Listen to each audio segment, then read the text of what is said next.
Ja, det kom ett förslag från kommittén att jag skulle göra några skulpturer och på så sätt så blev ju projektet utvidgat och jag fick ju de här som ytterligare ett inslag i min rundkörselhund. Jag tror att de här kan bli ganska populära genstande. Profeten som rundkörselhund.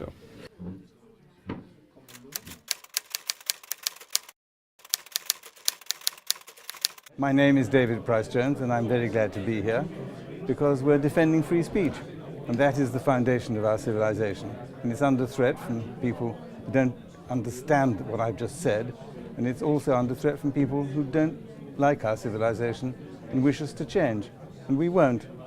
If we can't defend ourselves now, when can we? Den 14 februari är ju viktig för mig för man bör uppmärksamma att de tröster som Salman Rushdie har fått är fortfarande någonting som är aktuellt och som också har drabbat mig. Free speech remains as important today as it was 25 years ago, and the right of cartoonists to satirize is an essential right of all free societies. I don't expect too much. I am glad being in wonderful Copenhagen, but having expectation is the best way to disappoint them. So I want to see whether there is still something rotten in Denmark, or maybe, I hope at least, things have improved since my last visit to Denmark when I met Kurt Vestergaard. Even though Rushdie won a battle, you can still read his book, still buy it, it is still being published. You could put it thus that the war has been, in the longer perspective, not perhaps definitively lost, but there is today now a climate of fear. Many people have internalized the Fatwa, so we are in a different situation than we were a quarter of a century ago.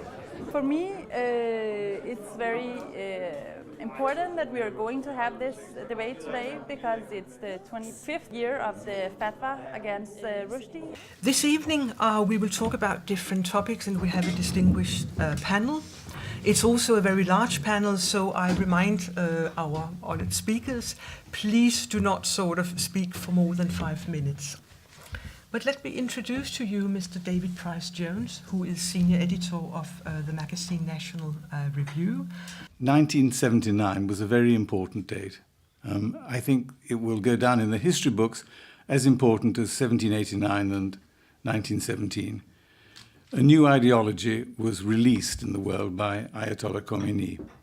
And the fatwa was something we hadn't seen before. I can't think of a previous example of a head of state calling by name for the assassination of a person not in his jurisdiction but in another state. Hitler and Stalin were very enthusiastic murderers, but they didn't single people out by name. So this was a declaration of war. Now, there have been two possible attacks, two possible responses, if you like. One is, from within, people saying, oh, Rushdie shouldn't have done it. He was provoking. He was making trouble on purpose. So, for instance, Hugh Trevor Roper, the professor of modern history at Oxford, and a liberal person and an intelligent man, actually wrote an article at that time to say he hoped that Rushdie would meet a Muslim in a dark alley on a dark night.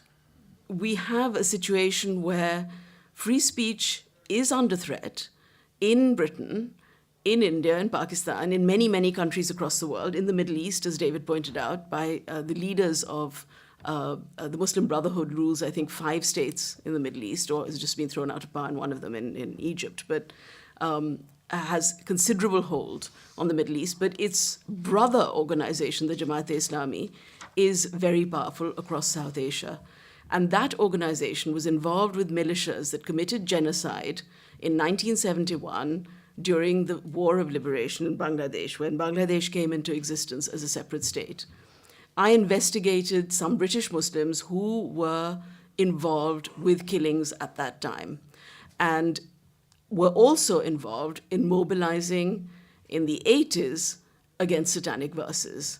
So there's a very complex story of people who were already had committed mass violence. And I want us to really hold this in our minds. We're not just talking about the right of free speech. We're talking about protecting a right which, if it's not protected, will lead to people who believe in murdering their opponents, not just in targeted assassinations, but in their thousands.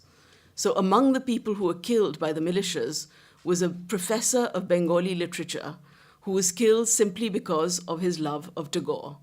We interviewed a survivor of the torture center who heard him being tortured and taunted for loving a Nobel Prize-winning writer and great human being who wrote the national anthems of India and Bangladesh.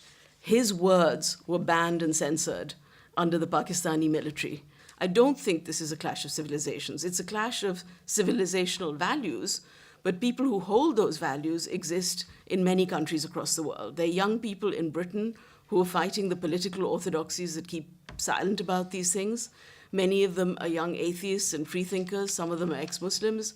And many of them are actually believers who have been involved in mass movements for accountability for the war crimes that took place in 1971.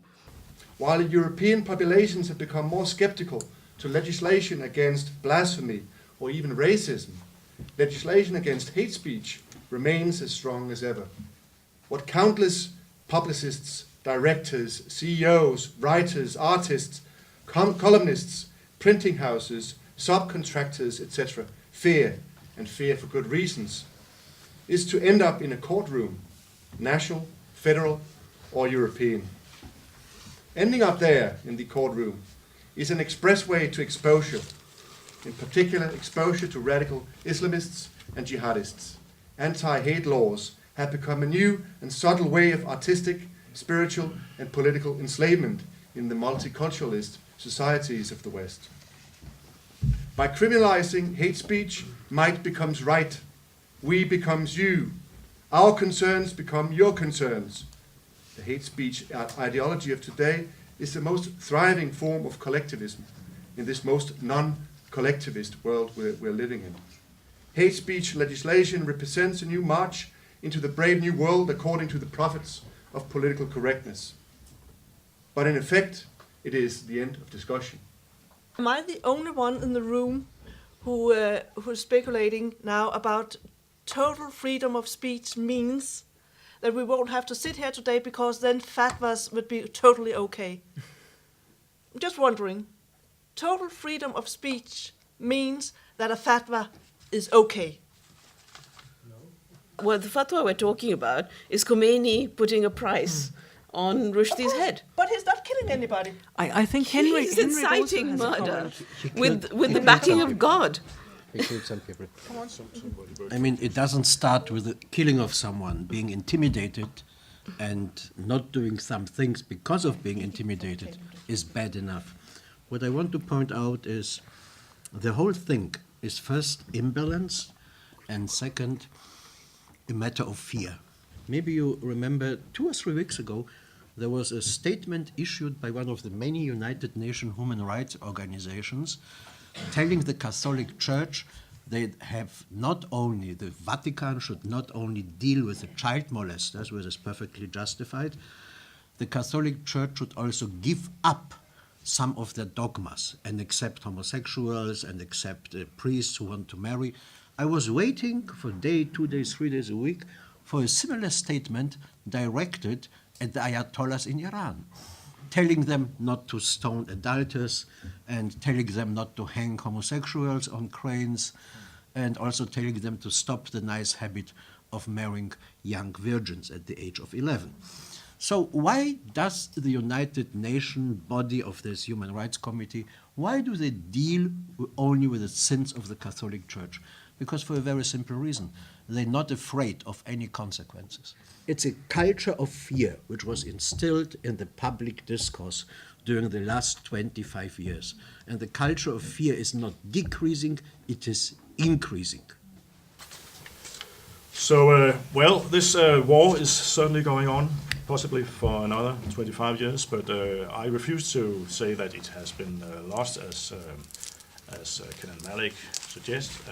The fact that we are here today, this evening, discussing this topic is a proof to that, I think. So there is still some resistance going on. And if I may, I would like to show you, also in today's paper, we have, in fact, a Mohammed cartoon. We have been covering the visit of the French caricaturist Prentø. And here you see it. Two bearded men. One of them bears a resemblance to Leonardo da Vinci. And there's this man with a turban and a beard, a very prophet-like apparition, I should say, who is completely shocked because he thinks that the painter is painting God himself. And Leonardo says, no, this is not a blasphemy. I'm just making an auto-portrait. Could you please give me some space here? Get off my back. Yeah. Talking about change, I do have an important message. Really a sensation of changing attitudes. And that is actually due to the small sculptures here, which I made. And we have to remember that in Sweden, the country, if you go east, they have the rule that you cannot publish a picture of the Prophet Muhammad, and not at all the Prophet Muhammad as a dog, and of course not as a roundabout dog either. And that has been so for many years. For many years, I mean, the Prophet rules. When the newspaper Expressen, they saw about this meeting here and that there should be these sculptures, one journalist, he phoned me and asked me, do you have a picture of these? Because I've seen a picture, but we have no right to use it. And I sent him, and he said, oh, nice pictures. I was very glad to send them. And then I started thinking and said, what he will do. I've seen this before. The happy journalist say, well, no problem, no problem. And then the editor says, no deal, no deal, no chance, no chance. But this time it actually went through, and it was published. Actually, they published this picture, I mean, an insulting picture of the Prophet as a dog. So something has actually changed. Even in Sweden, I mean, this is sensational. So something do happen now and then in this case. Yeah.